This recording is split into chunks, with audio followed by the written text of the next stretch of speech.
सरकार मुख्यमंत्री जी ने जो गुनाह किया है ना, इन छात्रों पे आज लाठी से पिटवा कर ये रात तक इसका परिणाम उनको मिल जाएगा। आपसे पूछताछ हो रही है तो उसका खींच आप छात्रों पे निकालेंगे, उनको पिटवाएंगे। अरे साहब, सच्चाई आपने बोल दी होती ना तो आज ये स्थिति नहीं आती। अगर ये दोषी नहीं होते तो क्यों भागते, इन्वेस्टिगेशन को फेस करते साहब, सीना ठोक कर फेस करते, मैं निर्दोष हूं। कोयला चोरी करती है, बालू चोरी करती है और छात्रों का भविष्य पर भी डकैती करने लगी। प्रथम दृष्टया तो ये मुझे क्या आपको भी लगेगा कि ये टाइमिंग बता रहा है कि केस फर्जी है। झारखंड में आज जो हो रहा है, दरअसल इसकी कल्पना भी करना असंभव था।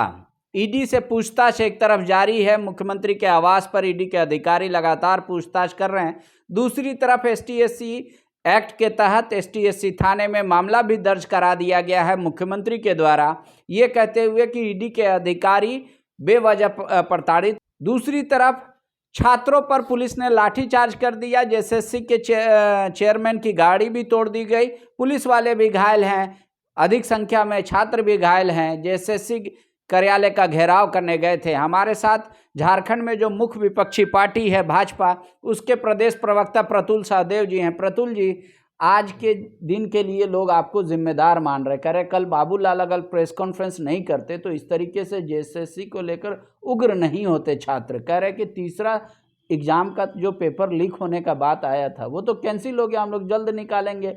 फिर इतना उग्र होना, जेएसएससी के चेयरमैन का गाड़ी तोड़ देना, बोला कोई ऑप्शन नहीं था लाठीचार्ज के अलावा।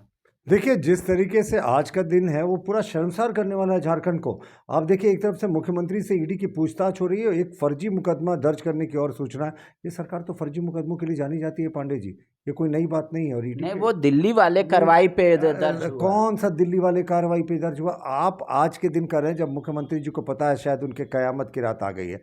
देखिए, सबसे दुखद बात जो है कि जो बच्चों ने लगातार पढ़ाई की, ग्रेजुएट लेवल एग्जामिनेशन का पर्चा लीक हो गया।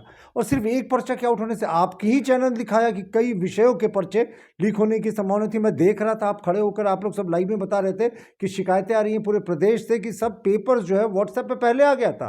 तो ये जो सेटिंग है इसकी सीबीआई जांच होनी चाहिए। और बाबूलाल मरांडी जी ने कौन सा गलत बात कहा कि ये सरकार जो है लोहा चोरी करती है, ये सरकार लोहा स्क्रैप, अभिजीत का याद है ना, 3 मुकदमे मुझ पे भी हुए हैं वहाँ। और कोयला चोरी करती है, बालू चोरी करती है और छात्रों का भविष्य पर भी डकैती करने लगी। और साहब, जेएसएससी के आज कार्यालय के बाहर छात्रों का आक्रोश था और मुख्यमंत्री जी को अपने मंत्रियों को भेजकर वार्ता करा के उनको शांत करना चाहिए था।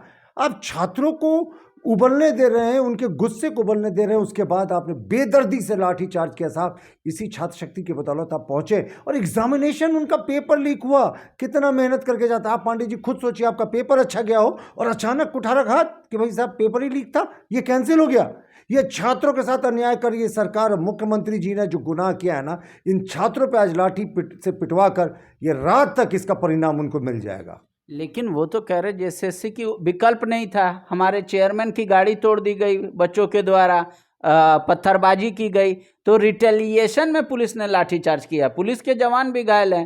बोले उग्र होने का, एग्ज़ाम ऑलरेडी कैंसिल हो गया, नया डेट जारी होगा, 4 तारीख को जो एग्ज़ाम होना है वो होगा, फिर क्यों इस तरीके की आफादाफी मची है? मैं तो सुबह से आपके चैनल में भी देख रहा था कि वहाँ पे लगातार हजारों की संख्या में छात्र जमा है। कौन सरकार का बड़ा प्रतिनिधि गया उनको समझाने के लिए? सब तो मुख्यमंत्री हाउस में जमा है। सरकार की इनको चिंता। एक मुख्यमंत्री का मंत्री चला गया होता, कहता कि हम लोग 1 हफ्ते के भीतर एग्जाम ले रहे हैं, आप शांत हो जाएं। ये छात्र शांत हो जाते साहब। और ये वीडियो फुटेज बताएगा कि पहला पत्थर किसने चलाया, पहला जो उछालना होता है वो किसके द्वारा पहला बार इस तरीके की कार्रवाई की गई। हमें लगता है छात्रों को पिटवा कर मुख्यमंत्री जी ने अपने ताबूत पे अंतिम कील ठोक ली है। साहब, ये सब ग्रेजुएट एग्जामिनेशन है, इसमें कुछ छात्र तो 20, 21, 22 साल के होंगे। ग्रेजुएट लेवल एग्जामिनेशन था, कुछ छात्र तो बहुत दिन से दे रहे होंगे, कुछ की उम्र 30 से 35 से बीच में भी होगी। आपने इनको पिटवाया। आपसे पूछताछ हो रही है तो उसका खींच आप छात्रों पे निकालेंगे, उनको पिटवाएंगे। अरे साहब, सच्चाई आपने बोल दी होती ना तो आज ये स्थिति नहीं आती। अपनी पूछताछ से इतने नाराज है मुख्यमंत्री की छात्रों को समझाने की जगह अब उनको पीट रही है उनकी पुलिस। बर्बर पुलिस हो गई है। दूसरी तरफ आज जो एसटीएससी एक्ट के तहत मुकदमा दर्ज कराया गया, उनके गैर हाजिरी में दिल्ली आवास में जाते हैं, वहां अभद्रता से पेश आते हैं लोगों से, स्टाफ से, तो ये क्या है? ईडी क्या कानून के ऊपर है? एसटी-एससी थाने में मामला दर्ज होने की खबर है। पांडे जी, ये SC/ST थाने में ईडी के खिलाफ क्या पहला मामला है? इसके पहले भी एक मामला धुरवा थाने में दर्ज हुआ था ना, और ये भी खबरें आई थी कि जेल से नक्सलियों से उन पर हमले कराने की साजिश हो रही है ईडी के अफसरों पे। ये भी खबरें आई थी हनी ट्रैप से, महिलाओं से उनको फंसाने की कोशिश हो रही है जेल से। तब ईडी ने जेल पर रेड किया था, उस केस की सीबीआई इन्वेस्टिगेशन कर रही है। और 15 सेकंड में मैं आपको एक और वाकया सुनाता हूँ SC/ST केस का, इस सरकार की सच्चाई। खुद मैंने जब अभिजीत स्क्रैप प्लांट पर आवाज़ बुलंद किया था, जो चोरी हो रही थी सरकार के संरक्षण में, मैं ऐसे शब्द का प्रयोग कर रहा हूँ, हिम्मत है तो मुझ पर भी एक FIR दर्ज कीजिए, मुझे डर नहीं लगता।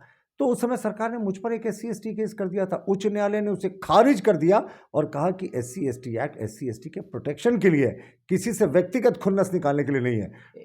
तो उससे नहीं, मैं वही बता रहा हूँ कि केस दर्ज करना, मतलब आपको लग रहा है ये फर्जी केस है, इसका कोई लेना देना नहीं है? देखिए, केस का डिटेल्स मेरे पास अभी नहीं आया, कुछ भी कहना जल्दबाजी होगी, लेकिन ये टाइमिंग पर तो प्रश्न है। आज मुख्यमंत्री से पूछताछ हो रही है और आज ही केस हो जाता है, तो प्रथम दृष्टया तो ये मुझे क्या, आपको भी लगेगा कि ये टाइमिंग बता रहा है कि केस फर्जी है।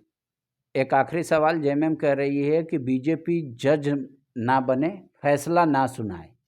अभी पूछताछ, बयान दर्ज हो रहा है, पूछताछ नहीं हो रहा है, बयान दर्ज हो रहा है, और ऐसे पूरा महिमा मंडप कर दिया गया है कि जैसे मुख्यमंत्री कल्प्रिट घोषित कर दिए गए हों, दोषी घोषित कर दिए गए हों। इस तरीके का कोई विपक्ष का रोल होता है क्या?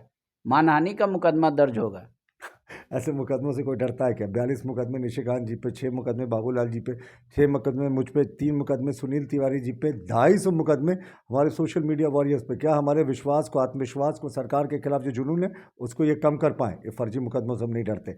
और जहाँ तक बात है कि आप परसेप्शन देखिए, 7 समन तक मुख्यमंत्री एक से एक बहाने बनाते रहे, वो नहीं गए। 8वें समन में जब ईडी ने कहा आप नहीं आएंगे साहब तो हम आ रहे हैं, तब मुख्यमंत्री जी चले गए, और चले भी नहीं गए, अपने घर पर बुलाया।